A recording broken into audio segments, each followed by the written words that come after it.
Hi everyone, it's Erin from the Provincial Farmhouse. Welcome to my channel.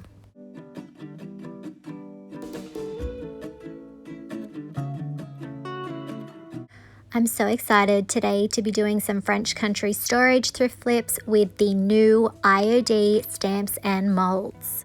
If you like DIY and thrift flips and you haven't already, please hit that subscribe button. Our first project is this box that I thrifted. It has some great hardware, but it's just a little bit dated. So after cleaning, I am going to paint this with 3 coats of Dixie Belle's Endless Shore Silk Mineral Paint. This paint has a built-in stain blocker, so it's going to be able to block out the text that's originally on the design, and it will also then be sealed as it has a built-in top coat.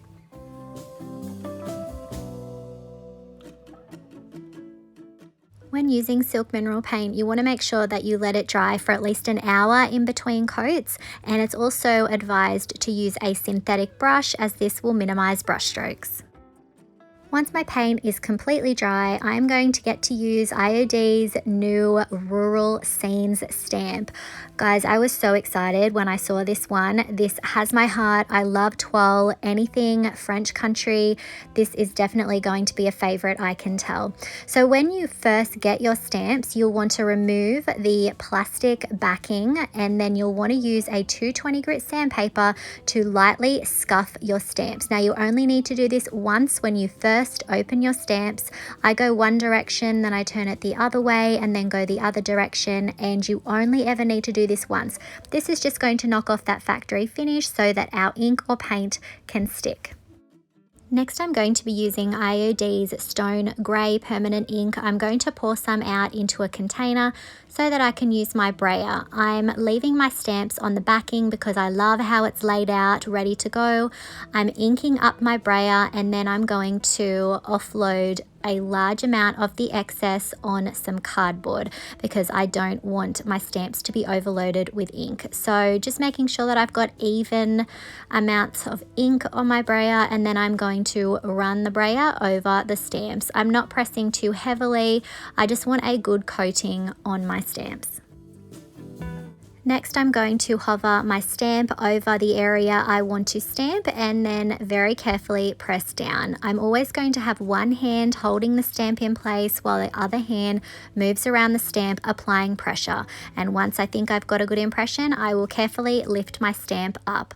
I'm going to repeat the same process, but when I come across hardware like this section, I'm going to remove the stamp from the backing so that I can actually manipulate the stamp a little bit better around that hardware. So I'm going to load up my brayer again and then get to inking my stamp. The Rural Scenes stamp design comes with 2 pages. It has so many pretty designs. We just have so many options with this, guys. I can see so many beautiful projects happening with this set. Let me know in the comments if you've already got some projects in mind now that you've seen this beautiful stamp. So as you can see, I'm moving around and I'm applying the stamp to each of the sides. I did the same stamp for the top and the front of the box, and then I changed to the different sheet for the rest of the sides. I don't think there's a right or wrong way to do this with toile. It's very forgiving, and honestly I just love every scene that they've included in this, so I think it's going to turn out exactly the way that I hope.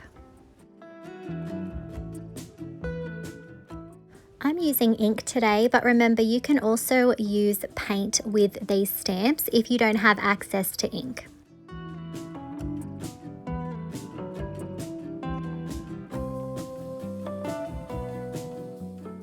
If you're stamping and there's an area that didn't come out quite perfectly, like my little horse down in the bottom right hand corner, you can definitely ink up that same stamp and you can definitely fix your error there. It's quite an easy fix to do. And something else that I've discovered is that if I have a gap, I can just take whatever element I want from this stamp and I can fill in those gaps quite easily.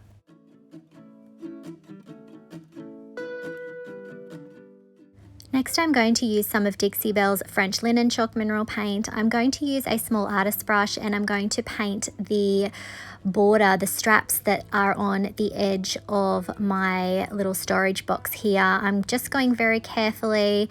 This color actually matches really beautifully with the IOD Stone Grey ink. I'm then going to be using a combination of Dixie Belle's bronze gilding wax and gold gilding wax. This is oil based, so it's going to be the last step and it's perfect for changing the color of hardware. So I'm going to use it on a small artist brush so that I can get into those tricky areas, and I'm adding it to the latch on the front, the little studs that are on the straps that we've just painted, the handles, and of course the hinges as well. So I'm laying down the bronze first, and then I'll be going in with just a touch of gold once I've done all of them.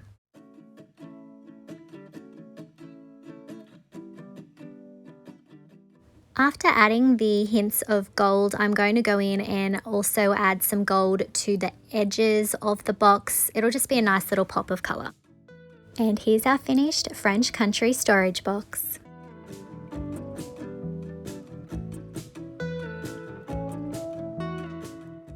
I love how this turned out. The new stamps are absolutely beautiful. It's definitely a favorite. Let me know what you think of this in the comments. Our next project is this little wooden cabinet. Someone had already done some raised stenciling on it, and while it was pretty, it's just not my style. So I've taken it outside and I'm going to use some 80 grit sandpaper to even out and get rid of that raised stenciling. I want a flat surface to work on. Now that we have an even surface to work on after cleaning, I'm going to use some of Dixie Belle's Buttercream Chalk Mineral Paint. It's pretty close to the original color, which is great because it saves me doing extra coats. I'm going to paint the entire thing with that Buttercream Chalk Mineral Paint, and it's going to take 1.5 coats to get even coverage. Remember, you can find a full product list in the description of this video.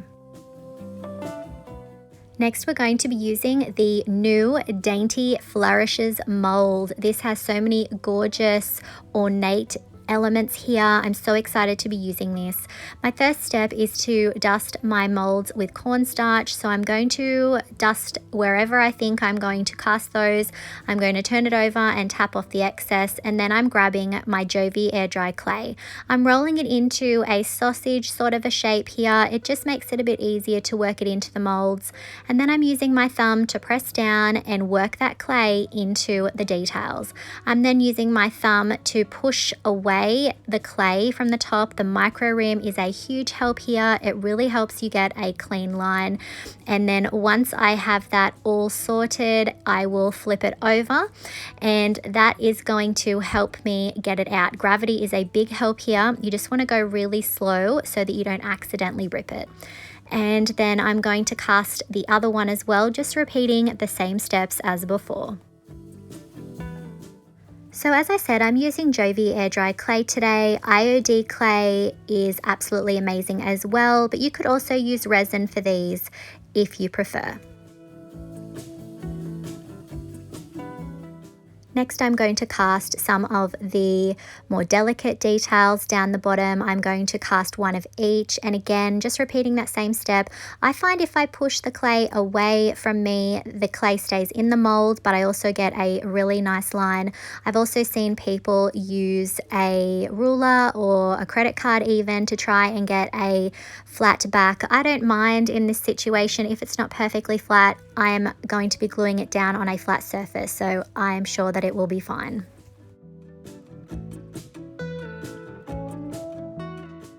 Now I want to add an element for the top of the cupboard, so I've cast this one in the center, again dusting my mold with cornstarch and then working my clay into the design. I think this is going to be perfect up the top, a really lovely detail.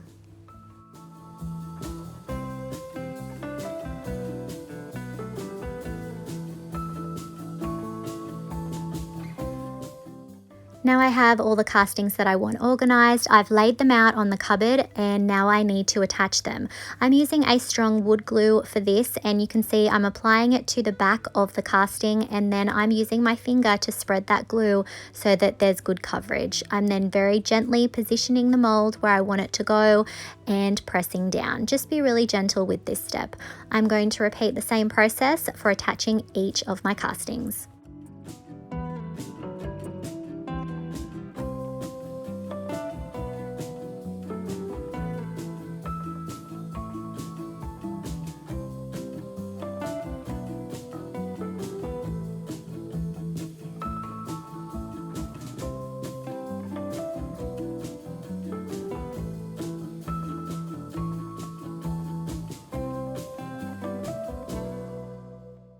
I've given my molds about an hour to start to set. They're not completely dry, but I like to come in now and apply very gently a coat of whatever paint I'm using. In this case, it's that buttercream. I do this because I find that it minimizes cracking, it slows down the drying process, and you just tend to get a nicer finish. The next day, I'm coming in with some of Dixie Belle's Gloss Clear Coat to seal the entire piece. I'm still going to be gentle here, and this is going to be a base for our next step. Once that's dry, I'm coming in with Dixie Belle's Grunge Glaze. The Gloss Clear Coat is going to allow me to apply it and then wipe back as much or as little as I want. I'm going for a very vintage feel here. No surprises, I know, but I love this look. I think it's very effective. I'm going to lay that product down and making sure that it sits in the details of my castings and the recesses of that door, and then wiping some of it back. This is definitely going to give us that lovely vintage feel that I love. Glaze is a lovely subtle way to antique your piece, but if you do not have access to it, you could create a paint wash with a brown chalk paint. For example, you could also use a brown wax. Those sorts of things are going to get you a similar look.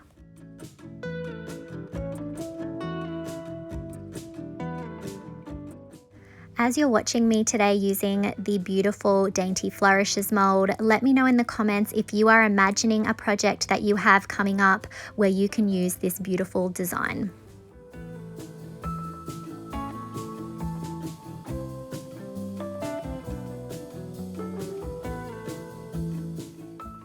Once my glaze has completely dried, I'm going to add some of Dixie Belle's Gold Gilding Wax to the details. I've got just a little bit on my finger and I'm very lightly just hitting the high points of my castings. I love this. It definitely lends itself to that French country feel. I'm then using some 220 grit sandpaper to lightly distress the edges.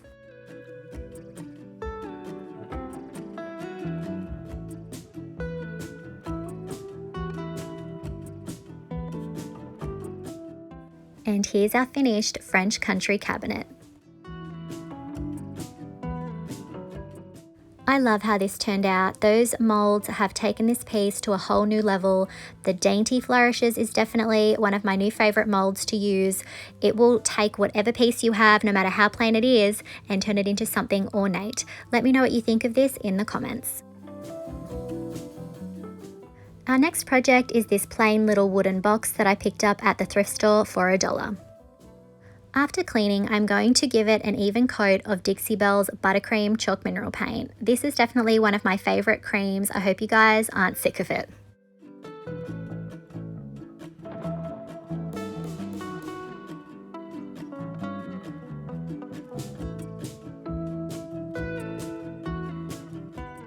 Once my paint is completely dry, we're going to be using the new IOD Primitive Mold.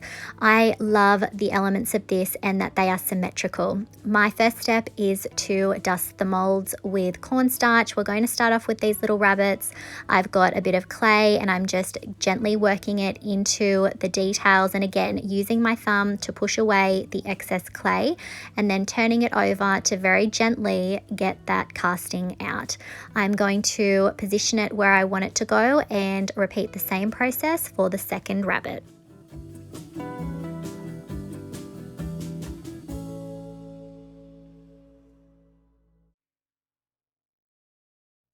I'm then going to cast the small little berries that are between the rabbits on the mold itself. That's a very easy one to cast and get out. And then I'm going to get some of these beautiful greenery pieces. I again love that they're symmetrical. You can create a really balanced design. So I'm going to cast 2 of those. This was a little bit fiddly, so definitely take your time with this one because some of the pieces are really thin. I find that if I just sort of pull the mold away from my casting, that it helps to get it out. I'm also going to cast this little star. I decided to rearrange it and have the star between the rabbits. Next, I'm going to cast the beautiful border that comes with this mold. It is so delicate and gorgeous, and you can see I rolled my clay up into a sausage kind of a shape, and then I just worked it into that mold going really slow. And then I'm going to flex the mold so that I can kind of get it disengaged from the clay, and then I'm going to very carefully pull the casting back up. Now I need to attach my molds. I'm using that same strong wood glue, and I'm going to glue all of my pieces down.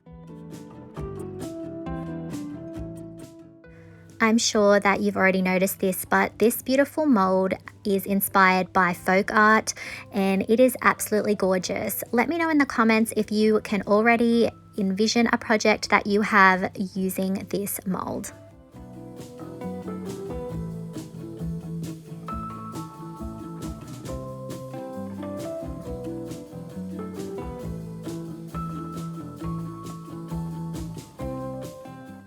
I'm going to apply the glue to the box itself for the trim because it is so delicate. I'm then positioning the trim in place and then very carefully pulling off the excess. I'm going to repeat the same process for each of the sides as well because I do need to trim that off so that it will fit nicely.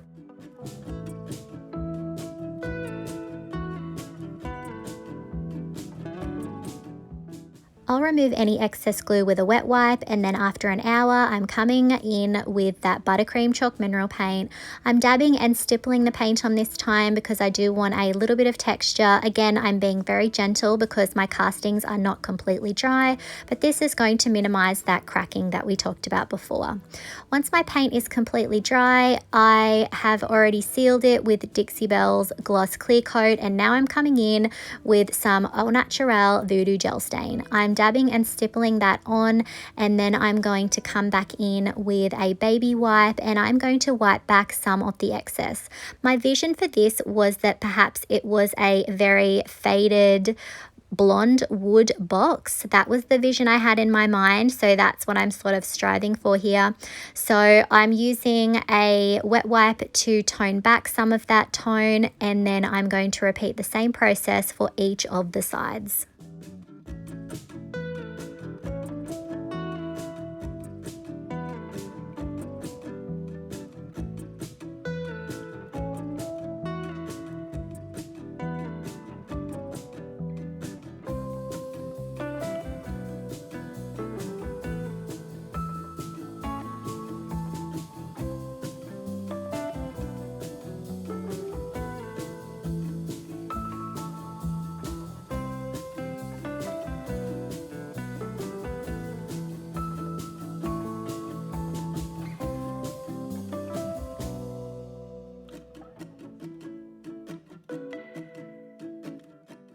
Once the Au Naturel is dry, I'm going to come in with Dixie Belle's Grunge Glaze, and I'm dabbing and stippling that on as well, and just repeating that same process of popping it on there and then wiping back the excess. This is going to give it just a bit of a deeper tone, and again, antique it up and give it that vintage feel that I love.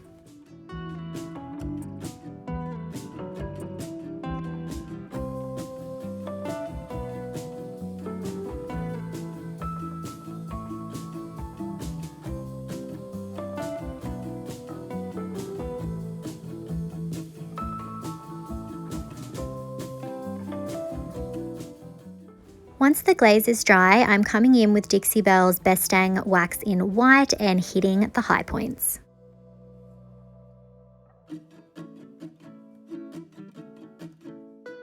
And here's our finished little keepsake box.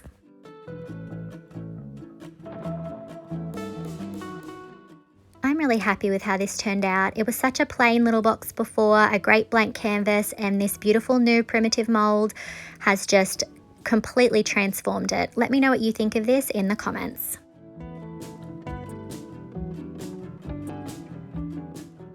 I really hope that you enjoyed today's video and that you also enjoyed seeing the beautiful new Rural Scenes stamp and the new Primitive and Dainty Flourishes molds by IOD. I will have some more videos coming shortly with some of the other new release items, but I couldn't wait to show you guys what you can do with these amazing new products. If you enjoyed today's video, please give this a thumbs up, comment, and share it out to a friend that you think might enjoy it. If you're not already, I would really appreciate it if you could hit that subscribe button and the notification bell so that you don't miss out on any of our videos. You can find the products used in today's video on our website, theprovincialfarmhouse.com.au. Thanks for watching.